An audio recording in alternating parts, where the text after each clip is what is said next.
be honest, I recently took my first Norwegian cruise and I was not sure what I should expect. Before then, I had only been on Carnival cruises, and typically people say you're either a Carnival cruiser or you're a Norwegian cruiser, but you can't be both. And now that I've had my own personal experience on board a Norwegian Cruise Line, I wanted to make a video to let you know exactly what you need to know when you're traveling Norwegian for the first time. If I can be anything, I think I'm gonna be me. I know I gotta be me.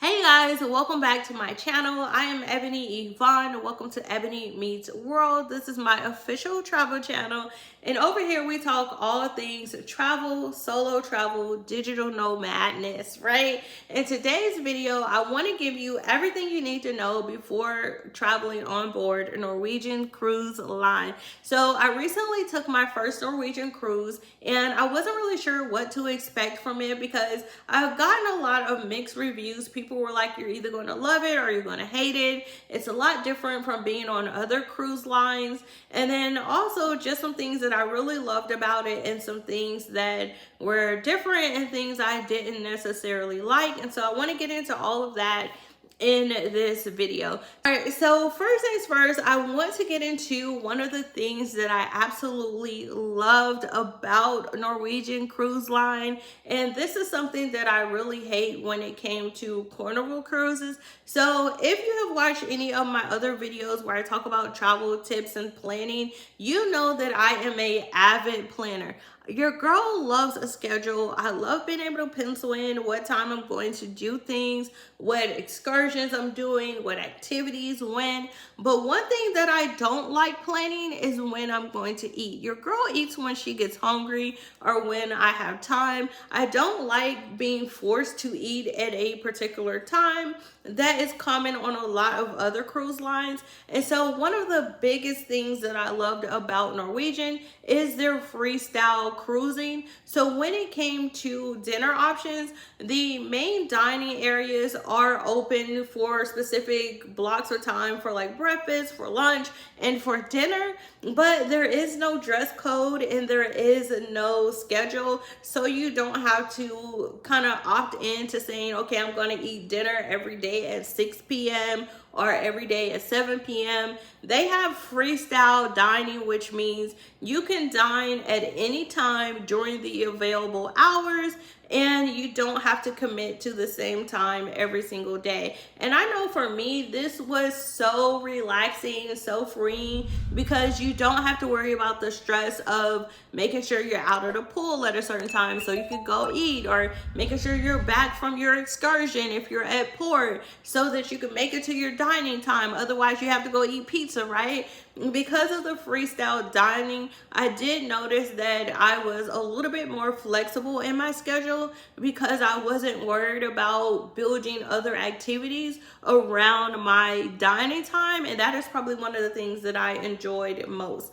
All right, so since we're already talking about freestyle cruising and how that impacts the dining, let's go ahead and get into the dining options. So this was probably one of my biggest concerns when booking Norwegian. With Carnival, you have a lot of flexibility with the dining options, and so I wasn't for sure if I would have the same options when it came to being on Norwegian, and I was actually surprised to know pretty much I did. So you have a lot of main dining areas that are open 24/7. They're included in your cruise package, but then you also have additional dining options that are a la carte. You have to pay in addition to, which is going to be like the steakhouse, which is going to be like the Italian restaurant, you know, and things like that. And stick around, because in the next section I'm going to tell you how you can actually get access to like the steakhouse, the Japanese restaurant for free. Well, kind of free. We'll talk about that in a second. But essentially with the dining options, I found it to be pretty much comparable to all the other cruise lines. I didn't notice a huge difference. Honestly, when I'm on a cruise ship, I don't expect the food to just be like chef's kiss so remarkable anyways, because you're on a cruise ship. And so like, it's not something that I just expect to be the best food in the world, but I can honestly say that while I was on board, every single meal that I had was flavorful, it was delicious, and I enjoyed it. And that was coming from someone who is a picky eater, and I typically like eat the same things. I was able to venture out, try new things. I rarely ate at like the buffet style dining facility. Typically for dinner every day, and I had a 7-day cruise, so every day except for one when I was running late, I actually went and sat down and ate at one of the sit down eating areas, and I had everything from lamb to barbecue. Really, I can't remember everything, but if you watch my travel vlog, I do show different meals that I had. And I actually ended up going to the Italian restaurant that was really good, as well as the steakhouse. And my Italian meal was actually free because of free at sea, which I'm going to talk about next, okay? But overall, I would say the food was amazing. There was a lot of variety for breakfast, lunch, and dinner. Like I said, I didn't eat at the buffet a lot because even at the sit-down restaurants, there was still a lot of variation on the menu. Service was fast. The waiters, waitresses were always so courteous and nice, so catering and accommodating for everything. I really enjoyed my experience with Norwegian Cruise Line, right? All right, so now I want to get into free at sea, and this is how I was able to actually eat at the Italian restaurant for free or complimentary, and I didn't have to pay the additional a la carte fee. But I want to get into the whole free at sea thing, and I kind of have mixed feelings about it. So let me first just explain what free at sea is. So on board Norwegian Cruise Lines, they have this free at sea program where basically you pay a set fee, and it depends, I believe the fee depends on the length of your cruise. So I think if your cruise is under 7 days, it's a certain price, and if it's over 7 days, it's a certain price, or it may be like a set fee per day. I'm not for sure, I don't remember. I know for my 7-day cruise, so I purchased this on my 7-day cruise that I went on, and I also purchased this on my upcoming 11-day cruise that I'm going on soon. And I want to say it was the same price on both of them. So maybe if it's over 7 days, it's the same price, because I believe it was $294 per person for free at sea. And so with free at sea, where I was kind of like, this ain't really free, right? The name is kind of misleading. With free at sea, basically you get this bundle of perks that makes it free for you at sea, where you don't have to worry about, I guess, the additional expenses for like alcohol and things like that. So with the free at sea program, essentially what this gives you is you get access to an unlimited bar. And unlimited is kind of misleading because it is limited in a certain capacity. You get access to the regular drinks, so alcoholic beverages, and up to, I believe it's $15. So if you have a drink that's over $15, you just pay the difference. So if your drink is $18, you only pay $3.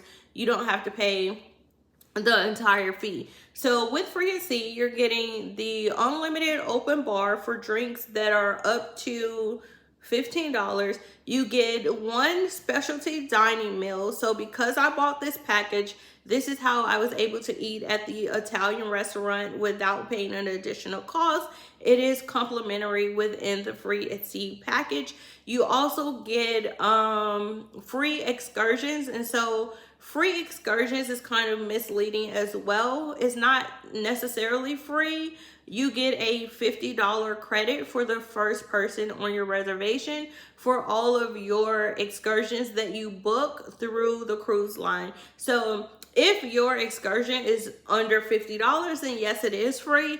But if it's over $50, then you're just paying whatever that over 50 is. So for example, if you book an excursion that's $99. Instead of you paying the full $99 rate, you only have to pay $49 because you get the $50 credit, which this in itself is definitely beneficial. If you're booking multiple excursions during your trip, it kind of pays for itself.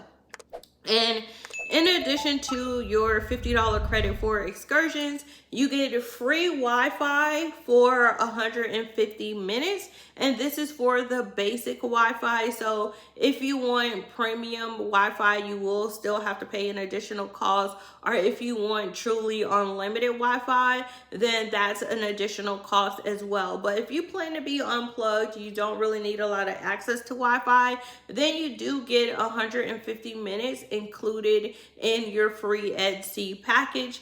In addition to this, you also get some additional perks as far as if you have a third and fourth guest that are going to be traveling with you, you can get some additional credits for them. And then you can also get free or accredited airfare as well through the free 𝗪𝗃 program. So now that I've kind of explained what free 𝗪𝗃 is, I will give you my opinion and review on it and if I think it's worth it. So number one, the name itself is misleading because if it's free 𝗪𝗃, then it should be free, right?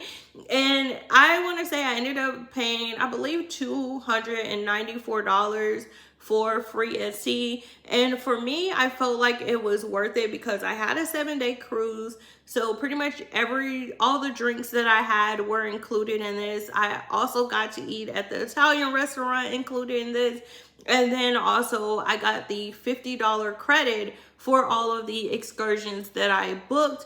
And I believe I booked 4 excursions for this cruise, so essentially that's $200 that I saved. And then you also get the 150 minutes of Wi-Fi credits to use. And so for me, that made it worth it because I know that I needed Wi-Fi access. I am a digital nomad, but I'm also a full-time entrepreneur and I work pretty much from anywhere. So I do need to have access to Wi-Fi so that I can check in. But if you don't need the Wi-Fi, you're not a big drinker, you're not going to book excursions, then I would say you have to kind of do the cost analysis to see if it's really worth it to pay for free 𝗪𝗃 or not. But for me, it was worth it because number one, I wanted to go to the dining at the Italian place. I wanted the free Wi-Fi minutes as well as I booked my excursions through Norwegian. So I felt like it was worth the free 𝗪𝗃 price, but depending on you, it may or may not be worth it. All right, so that is kind of a breakdown of a free 𝗪𝗃. For me, I felt like it was worth it, but you need to do your own cost analysis. All right, so now that we have talked about free 𝗪𝗃, let's get into the entertainment and onboard activities. And I'm not gonna lie, this was probably one of the biggest reservations that I had about booking with Norwegian, because when you look on social media, you kind of see Carnival as like it's all about fun, right? When you have your 𝗧𝗪𝗃𝗲𝗃 party, you're gonna be on the Cash Money Records taking over for the 99 and 2000. Yeah, you know, it's gonna be lit. You know, on a Carnival cruise, the turn up is happening. And so when I thought about Norwegian, I was like, oh, this is like the old people cruise. They probably don't play music after 8 o'clock because they know people trying to go to bed. They probably playing a lot of 80s 70s music. And when I got on board, baby, the 𝗧𝗪𝗃𝗲𝗃 party was lit. They were playing the same music that you hear on other cruise lines. They had karaoke, which is one of my favorite onboard activities, that was going to 1, 2 o'clock in the morning. Everyone was in there still singing Sweet Caroline and TLC No Scrubs. So I would say that the onboard entertainment was comparable to any other cruise line. I wouldn't say that it was a turn down at all. I had fun. I went to the casino. I went to karaoke. I went to a lot of the shows that they had, which were absolutely amazing. I enjoyed all the onboard entertainment and activities. Like, I have no complaints, honestly, and I was thoroughly surprised in a good way that I had as much fun on board Norwegian as I did, only because prior to me actually going on a Norwegian cruise, I felt like it was a turn down party and everybody was going to be asleep. But it was the exact opposite. All right, so now that we have talked about onboard activities and entertainment, let's get into excursions and the ports themselves. And for this, I am the type of person, regardless of what cruise line I am on, I like to book my excursions primarily through that cruise line, only because of the ease of logistics. So I know that if I'm going on a cruise, that with Norwegian, Carnival, whatever, when we get to that port, they're going to direct me where I need to go. They're going to give me my tickets. And so that process is kind of streamlined and it's no overwhelm at all. Versus if you book through a third party, then you have to worry about getting off the ship, going and meeting them at your meeting point, or finding them. And I don't like that process. So for me, my primary option when it comes to booking excursions, regardless of what cruise line I'm on, I'm going to book through that cruise line. And again, because I had the free at sea package, I did get a $50 credit for all of the excursions that I booked through Norwegian. So I felt like that was really awesome. I booked a lot of fun things when I was in, I did my 7-day Greek Isles cruise. I booked all of my excursions through there. And then for my upcoming 11-day Caribbean cruise, I've also booked all of my excursions through Norwegian using the free at sea. So I've been getting the $50 credit on all of the activities. And I would say the price is pretty comparable to you would see on any other cruise line. Sometimes people would prefer to book activities on their own independently with like a travel agent or a local that's going to help them. And that can sometimes be cheaper as far as the actual price of paying for activities and excursions. But for me, where it ends up costing me more is when it comes to just logistics and overwhelm for having to meet that person, for having to go to this location. And then because you're not on a excursion that's hosted by the cruise line, you also have to, you know, be watching the clock to be mindful that you're back on time so you don't end up being one of those port runners, because like that is my worst fear. But if you do purchase the free at sea package, then you can get a $50 credit that can actually help bring down the cost for your excursions. So if you do book free at sea, that's another perk when it comes to booking your excursions as well. And so I don't know if this is necessarily a Norwegian specific thing, or maybe it was just the location, but on my 7-day Greek Isles cruise, we had a lot of tender ports. And so if you're not familiar with tender ports, basically, if the cruise ship is bigger than where the actual port docking is, then instead of being able to pull all the way into port, you basically will dock at sea, and then you have these little smaller tender boats that then take you to the actual port to get off, because the cruise ship, in most cases, the cruise ship is too big to actually navigate and get to the port itself. Sometimes there's other reasons they tender, if the port is under construction and things like that, right? So on my Greek Isles cruise, we had 3 tender ports. 3 out of 5 of our ports were tender ports, which was crazy to me. And so the reason why I wanted to point that out is because, of course, if you have to tender to the port, that is going to eat up more time, because people are getting off of the bigger ship and tendering in smaller groups. So that takes up time getting off. And there's also going to be time you have to be mindful of when you're coming back on. So I don't know if that's like a Norwegian thing or if it was just specific to those ports. I would imagine it's port specific and not necessarily cruise line specific. I do know on my upcoming cruise, it is a Caribbean cruise, and I have at least one tender port because I did get a notification that there was a tender port, but I haven't looked to see if it's just one or if it's more than one. All right, but anyways, that's just kind of like my 4 cents on tender ports. Let's get into the last thing that I want to talk about in this video, and this is going to be the Wi-Fi itself. And so this is something that I feel like is standard across the board when it comes to cruise ships. Like, never rely on cruise ship Wi-Fi. It is not that great. So even though I did get the 150 minutes free included with the free at sea program, I didn't buy the additional premium Wi-Fi package. If you want to do like streaming and stuff like that, you do have to have the premium package. Or if you want unlimited Wi-Fi where you're not like limited to the bucket of minutes that you have, then you will have to purchase unlimited Wi-Fi. And honestly, for me, the Wi-Fi wasn't good enough to even pay for unlimited because it was so spotty. And then also to be streaming and all of that. So I do feel like the 150 minutes that was included was enough for me to be able to do like general things I needed to do while working.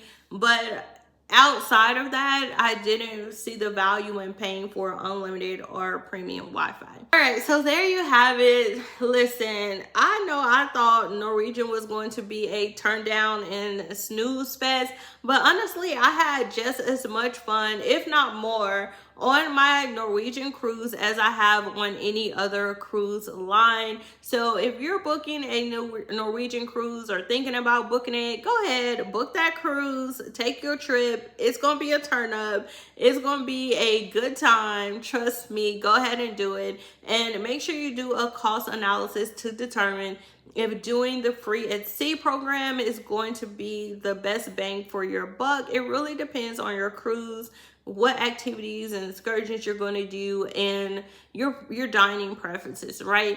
But thank you so much for stopping by my internet home. Make sure you like, comment, and subscribe, and turn on notifications. So anytime I upload another video just like this, you will be the first one to get notified. Okay, bye y'all.